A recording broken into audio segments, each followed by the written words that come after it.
अस्सलामुअलैकुम वरहमतुल्लाहि वबरकातुह। उम्मीद है आप सब ठीक होंगे। जब से क्लासेस स्टार्ट हुए हैं तब से आप लोगों ने पता नहीं तमलन छूते सारी से। मैंने आपको बताया था कि 2-4 दिनों में आप लोगों का क्लास भी स्टार्ट होगा। Now today we are going to discuss your new chapter that is ecology and environment. अगर आप देखोगे 12th में इसकी सबसे ज़्यादा वेटेज है, 12 मार्क्स है इसकी weightage. First of all that is ecology and environment. पहले हम बताएंगे इकोलॉजी क्या है। अगर आप देख पता होगा the term ecology was given by Ernest Haeckel. ये अर्नेस्ट हैकल ने दी थी। इसकी टर्म जो है term ecology was given by Ernest Haeckel। इसने क्या बताया? अकॉर्डिंग टू हिम अगर आप देखोगे ecology is simply the branch of biology और branch of environmental sciences that deals with the study of environment, that deals with the study of organisms, that deals with the study of relationships occurring between the organisms। Simply याद था ecology मतलब को simply it is branch of biology या branch of science that deals with the study of relationships that occurs between the organisms with their environment and the interactions that occurs between the organisms। ये आपको दिमाग में रखना है। Ecology गई simply study of relationships or interactions occurring between the living organisms with their environment। living organism अगर तो वुशो we cannot be able to define the living organism without its environment। similarly we cannot be able to define the environment without living organism। that means both of them are interrelated with each other। now what kind of interaction is associated, what kind of interaction is made by an organism with its environment, that is simply called as ecology। तो ecology का मतलब है simply ecology का मतलब है ecology गई study of, वो ecology क्या गई थे? इकोलॉजी गई study of relationships between organisms with their environment and relationships between organisms। Go ecology में दो चीजें आती है। एक आता है इसमें relationships that occurs between the organisms and with their environment, and दूसरा आता है organisms are also able to interact with each other, that is also called as ecology।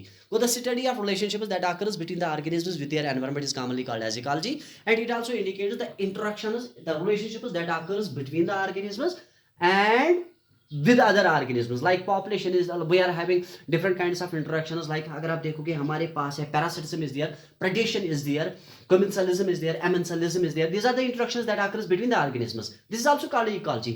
कोई ecology में दो चीजें आते हैं। इसमें आता है interaction that occurs between the organisms, interactions that occurs between the organisms with their respective environment, that is simply called as ecology। क्या चाहत वनन अच्छ वनन ecology। go interrelationships that occurs between the living organisms, that is simply called as with their physical or biological environment, is simply called as ecology। it has two main branches, एक है auto ecology, दूसरी है synecology. Auto ecology and sign ecology,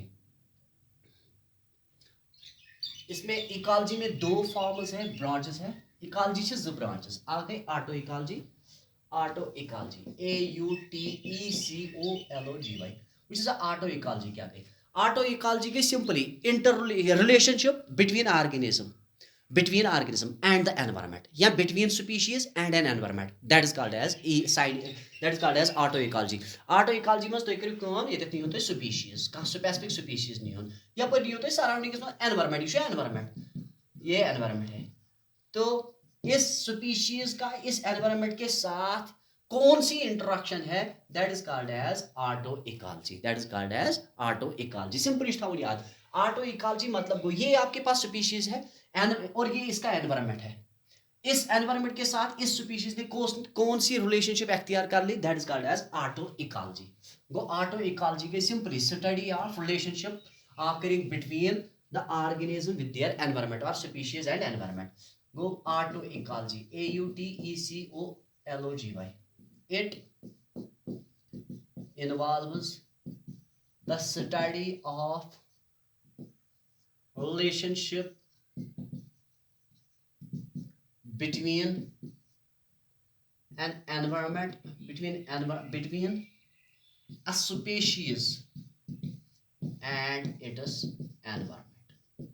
Akh species to temi sund environment kos interaction ch panvai karan तथ नाव वन auto ecology तिकाज ecology ज branches ecology में सिंपली दपान हे it is the relationship between that it is the inter relationship या it is the relationship that occurs between the organisms and their environment, that is called as ecology. Now it has two branches. पहला है auto ecology. Auto ecology का मतलब है एक specific species को ले लो और आप देखो वो स्पेसिफिक स्पीशीज अपने एनवायरनमेंट के साथ क्या करता है, that is simply called as auto ecology. गो अख स्पीशीज क्या एक्चुअली इंटरेक्शन च करन पन्नस अथ एनवायरनमेंटस से तथ वनान ऑटो इकोलॉजी. ब्या गई साइन इकोलॉजी, SYNECOLOGY. देखो आप वही एनवायरनमेंट ले लो लेकिन आप यहाँ पे स्पीशीज बहुत सारे ले लो. Species 1, species 2, species 2, species 3, 4, so on and so forth. वो दैट मीन्स अगर आप देखोगे यहाँ पे एक ही स्पीशीज नहीं है, यहाँ पे बहुत सारी स्पीशीज है. जब बहुत सारी स्पीशीज तो यहाँ पे पॉपुलेशन है. जब बहुत सारी पॉपुलेशन है तो यहाँ पे कम्युनिटी है. यहाँ पे कम्युनिटी है, वहां पे सिर्फ स्पीशीज का इंटरेक्शन था एनवायरनमेंट के साथ. यहाँ पे है पॉपुलेशन, यहाँ कम्युनिटी का इंटरेक्शन जो है एनवायरनमेंट के साथ, that is simply called as synecology. गो साइनिकोलॉजी की simply the study of relationship that occurs between the population and community with the environment. Population और कम्युनिटी का इंटरेक्शन क्या होता है अपने एनवायरनमेंट के साथ, that is simply called as साइनिकोलॉजी.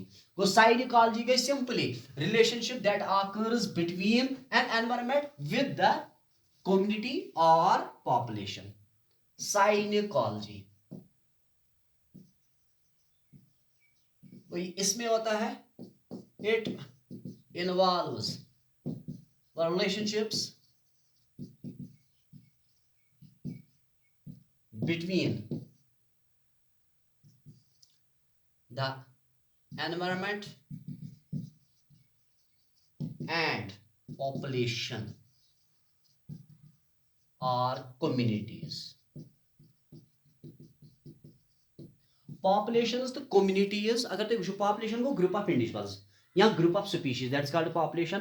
बाकी communities, group of population is called as communities. को population तो community, अगर तो वुचो relationship that occurs between the environment and a community or between the environment and a population, that is simply called as अच वनान साइनिकोलॉजी. होत मज auto ecology मज simply अख environment बे organism, मगर साइनिकोलॉजी मज ज चीज अख कम्युनिटी ब्या एनवायरनमेंट. अब अगर आप देखोगे इकोलॉजी में 4 लेवल्स होती है, इसको हम 4 लेवल्स पे डिफाइन कर सकते हैं. Ecology has 4 basic levels. It has 4 basic levels. अगर तुम वुचो अथ ecology 4 basic levels. Ecology has ecology it has 4 basic levels. क्या क्या छा सच एज इस थावन याद सच एज अग गई ऑर्गेनिजम्स. अख मज organisms. Second one is that is communities. Third one population, and the fourth one is environment. इसमें 4 चीजें आती है. It has 4 levels. एक होता है ऑर्गेनिज्म, दूसरा होता है community, second one is population and third one is first one is organism. पहला है ऑर्गेनिज्म, दूसरा है community, third one is population and the fourth one is environment. Thus we can say we came to conclusion that it has 4 levels. Organisms are there, populations are there, communities are there, and environment. Environment I mean to say ecosystem, or you can say biome. Ecosystem. Environment I mean to say, मैं इसके बदले आपको यहाँ पे बताता हूँ. Environment means ecosystem. ये आसान होगा. Ecosystem and biomes. Biomes. So thus we came to conclusion that in ecology there are 4 basic levels. सबसे पहले हम इस लेवल पे जाएंगे, organisms and population. Second one पे ये कम्युनिटी एंड इकोलॉजी एंड बायोमस, उस पे अलग पे जाएंगे. पहले ऑर्गेनिजम्स एंड पॉपुलेशन पे जाएंगे. ये क्या होता है देखो. सबसे पहली बात हम और एक चीज डिफाइन करेंगे यहाँ पे जो आपको याद ही होगा, दैट इज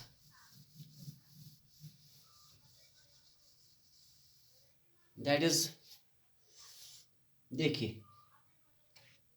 एनवायरनमेंट क्या होता है. Environment, what do you mean by environment? Simply आपको याद रखना है environment the surroundings in which an organism operates, यहाँ जहाँ पे लाइफ ऑपरेट होती है, ये वो सराउंडिंग है जहाँ पर एक ऑर्गेनिज्म की लाइफ क्या होती है, वो ऑपरेट होती है, मतलब वो फंक्शनल बन जाती है, that is called as simply environment. Environment स सराउंडिंग्स, यह हसा सह ओंद पोक, यह हसा सह सराउंडिंग्स, यह हसा सह बाउंड्री ये अकिस ऑर्गेनिज्म सज लाइफ ऑपरेट गसान, तथ वनान environment. It is defined as the surroundings in which life of an organism operates। ये आपको दिमाग में रखना है। एनवायरमेंट हसा सिंपली सा सराउंडिंग यथ मज अकिस ऑर्गेनिज्म सं जिंदगी हसा ऑपरेट गसान, मतलब यह कित पा पान जिंद थावन, यह क्या खेवान, यह कित पा तम चीज हासिल करान, अमिस कम कम चीज लगन जरूरत, that is simply called as environment. Environment में सिंपली आप देखते हो, ये सिंपली इसमें आप सराउंडिंग्स देख सकते हो, और उस सराउंडिंग में अगर आप देखोगे एक ऑर्गेनिज्म की जिंदगी अगर आप देखोगे वो एक्चुअली ऑपरेट होती है, that is simply called as environment. अगर आप देखोगे ये जो एनवायरमेंट है, एनवायरमेंट में it is characterized by the presence of, मैंने काफी बार आप लोगों को बता के रखा है, ये जो एनवायरमेंट है it is actually composed of several ecological factors. इसमें बहुत सारे इकोलॉजिकल फैक्टर्स होते हैं, those ecological factors are able to interact with each other and they lead to the formation of a favourable environment. याद थावन अख environment बनियोमुत वारियाहन फैक्टरन हुन, तिमन छे नाव वनान इकोलॉजिकल फैक्टर्स। तो वी कैन से स्ट्रक्चरली अगर अस वुचो अख environment aggregate of our ecological factors, तिमै पत इफेक्ट करन on the life, on the growth, on the development of a living organism। को तेल वनो इस एनवायरमेंट छु यह हसा छु बनियोमुत, it is actually the aggregate of, it is actually the aggregate of environmental factors, environmental factors यह हसा छु बनियोमुत, it is मतलब we can say it is composed of sum of environmental factors, summation, addition of environmental factors। it is actually that aggregate of environmental factors that influences or affects growth and development of living organisms। ये आप लोगों को दिमाग में रखना है, ये हमेशा खातिर याद थावन। हे एनवायरमेंट हसा सिंपली यह हसा सराउंडिंग ये ऑर्गेनिज्म जिंदगी पन गुजारान, यह हसा बनियोमुत वारियाहन इकोलॉजिकल फैक्टरन हुन, तिम इकोलॉजिकल फैक्टर्स या एनवायरमेंटल फैक्टर्स हसा इन्फ्लुएंस, तिम हसा इफेक्ट करन अकिस ऑर्गेनिज्म सज ग्रोथ पे, अकिस ऑर्गेनिज्म सज डेवलपमेंट पे, तथ तिमन नाव वनान इकोलॉजिकल फैक्टर्स। तिम इकोलॉजिकल फैक्टर्स क्या एक्चुअली अगर तुम वुचो यम इकोलॉजिकल फैक्टर्स इंक्लूड करन यम इकोलॉजिकल या environmental, the environmental factors includes, ये जो एनवायरमेंटल फैक्टर्स है इंक्लूड्स, क्या इंक्लूड करन, अगर आपने देखो temperature, wind, water, light, humidity,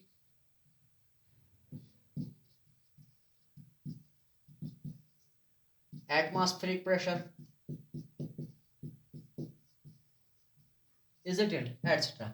These are ecological factors, these are the environmental factors, and these environmental factors influences the life of an organism। याद थावन environmental factors हसा include करन, अथ मज टेम्परेचर, अथ मज हसा विंड, अथ मज हसा लाइट, अथ मज हसा ह्यूमिडिटी, अथ मज एटमॉस्फेरिक प्रेशर या बाकी फैक्टर्स अथ मज यम इफेक्ट करन अकिस ऑर्गेनिज्म सदिस ग्रोथस तो डेवलपमेंटस, अथ नाव वनान एनवायरमेंट। नाउ मैंने आपको बता के रखा है, आपको याद ही होगा, एनवायरमेंट ऑफ एन ऑर्गेनिज्म ये दो टाइप्स का हो सकता है, फेवरेबल हो सकता है और अनफेवरेबल हो सकता है। एनवायरमेंट है कैसे, फेवरेबल तो अनफेवरेबल, फेवरेबल एनवायरमेंट तो unfavourable environment, which is go favourable environment. बो बड़े फेवरेबल एनवायरमेंट गो क्या, फेवरेबल एनवायरमेंट मे तुम वोनमुत फेवरेबल एनवायरमेंट हसा गो सो एनवायरमेंट यथ मज अख ऑर्गेनिज्म पन जिंदगी लक्शूरियसली गुजारान मतलब यम सात अकिस ऑर्गेनिजमस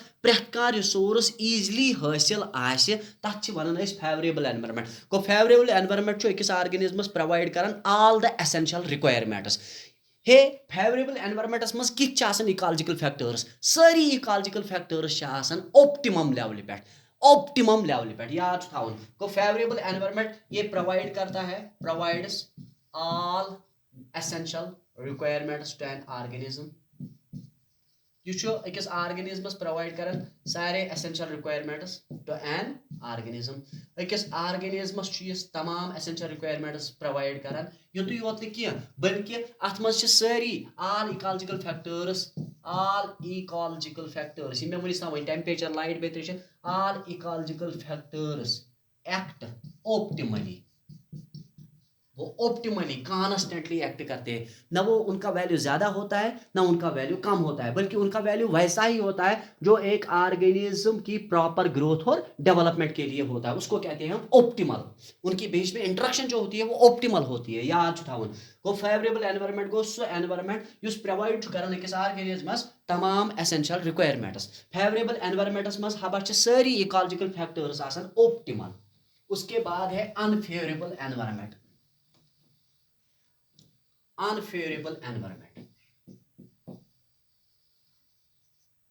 देखो as the name indicates unfavourable environment गो सिंपली सो एनवायरमेंट यथ मज अकिस ऑर्गेनिजमस मिलन सारे important resources essential resources kya go so environment which is not able to provide all the essential requirements to an organism by which its proper growth and development occurs है ये वो environment है जिसकी वजह से एक organism जो एक organism को वो resources तो supply provide नहीं कर सकता जिसकी वजह से उस organism में proper growth और development हो सकती है इस environment में सारे ecological factors optimum से बाहर होते हैं मतलब वो balance से वो normal value से बाहर होते हैं या तो वो ज्यादा कम होंगे या तो वो ज्यादा होंगे यह आपको दिमाग में रखना है गो अनफेवरेबल एनवायरमेंट गो सो एनवायरमेंट यथ मज अकिस ऑर्गेनिजमस छन प्रोवाइड गसन सारे रिसोर्सेज कह an environment which is not able to provide all the essential resources to an organism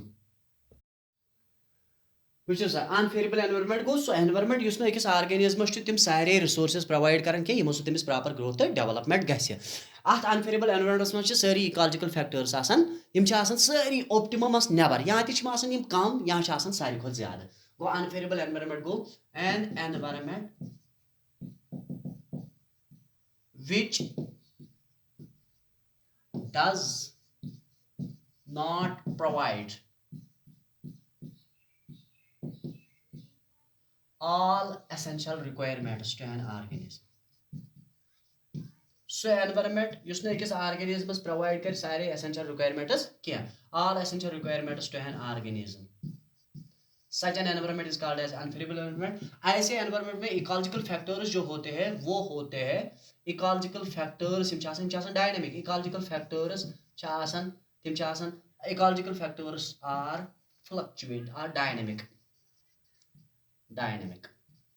that is either below or above optimal या तो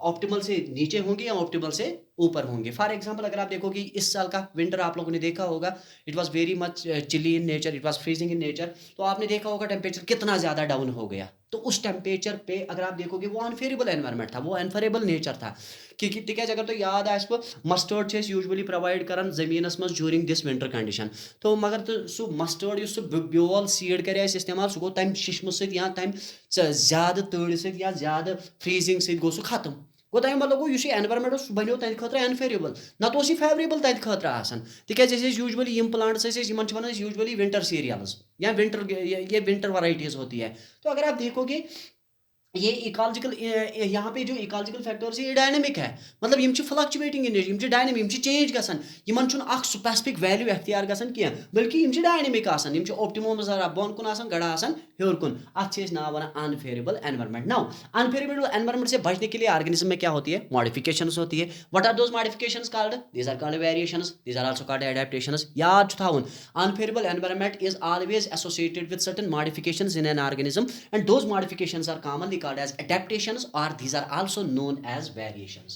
Go, such environment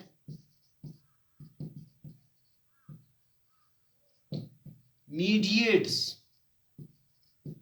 various changes in organisms. ऐसा environment organisms में क्या करता है, changes करता है, called variations और एडेप्टेशंस।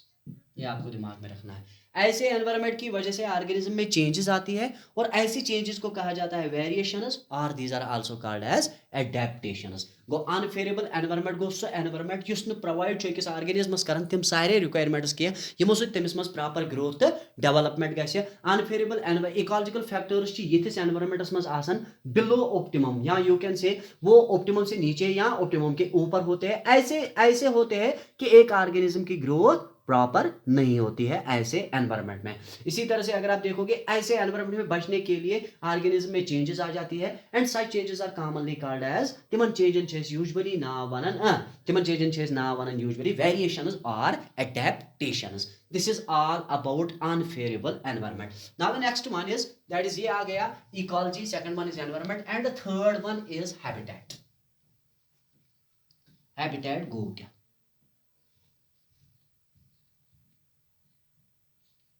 हैबिटेट, ये हैबिटेट क्या होता है, आसान है। हैबिटेट मतलब क्या गई, सिंपली तो क्या याद दपान the dwelling place of an organism is called habitat और यू कैन से यह हसा सिंपली सा जाय यत अकि ऑर्गेनिज्म के आसन चांसेस आसन सारी खुद ज्यादा, तथ वनान habitat. Dwelling place of an organism is called habitat. Dwelling place of an organism, the dwelling place of an organism that is called habitat. और यहां पे अगर आप देखोगे यहां पर एक ऑर्गेनिज्म के होने के चांसेस, उसकी प्रोबेबिलिटी जो होती है वो सबसे ज्यादा होती है। फॉर एग्जांपल अगर आप फॉरेस्ट में जाओगे, फॉरेस्ट में ये लाइन हर जगह पे नहीं है, where is the line is actually confined to a specific region where it is probable where the probability of finding such a line is maximum, that is called a habitat। एक जंगल में line हर जगह पे नहीं होता है, बल्कि line को अगर आपको ढूंढना है तो सबसे पहले उसका हैबिटेट आपको देखना है। हैबिटेट ही वो जगह है जहां पर एक ऑर्गेनिज्म के होने के चांसेस सबसे ज्यादा है।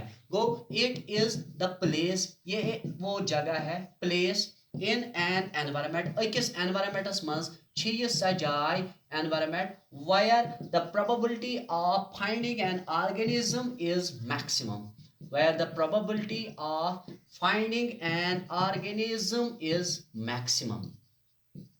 यह सा जाय अकिस ऑर्गेनिज्म के आसन चांसेस आसन सारी खुद ज्यादा, where the probability of finding an organism is maximum, that is called as habitat। habitat वो जगह है जहां पर एक ऑर्गेनिज्म के होने के चांसेस सबसे ज्यादा होते हैं। उसके बाद हैबिटेट एक ऑर्गेनिज्म को प्रोवाइड करता है 3 एसेंशियल रिक्वायरमेंट्स जो इसके सर्वाइवल के लिए इंपॉर्टेंट होते हैं।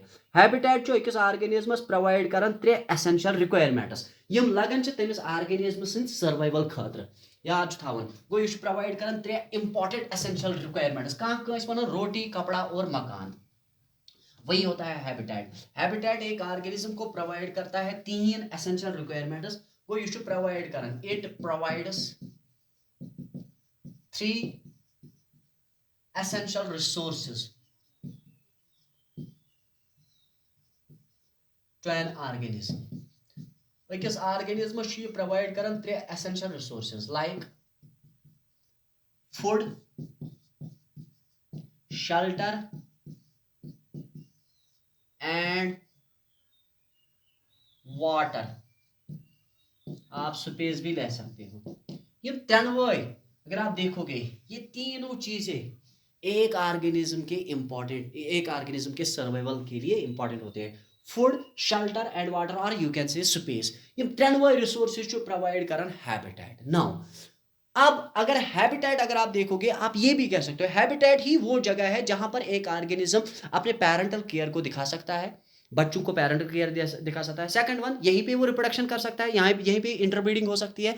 और हैबिटेट ही वो जगह है जो एक ऑर्गेनिज्म को अपने प्रेडेटर से बचाता है। ये छो अमिस बचावन, याद छु थावन। हैबिटेट ही छो अकिस ऑर्गेनिज्मस बचावन फ्रॉम इट्स प्रेडेटर, क्योंकि वो छुप जाता है यहीं पे।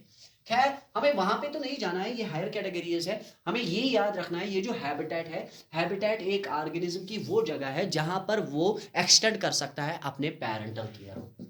गो अतः organism, an organism extends its parental care in habitat.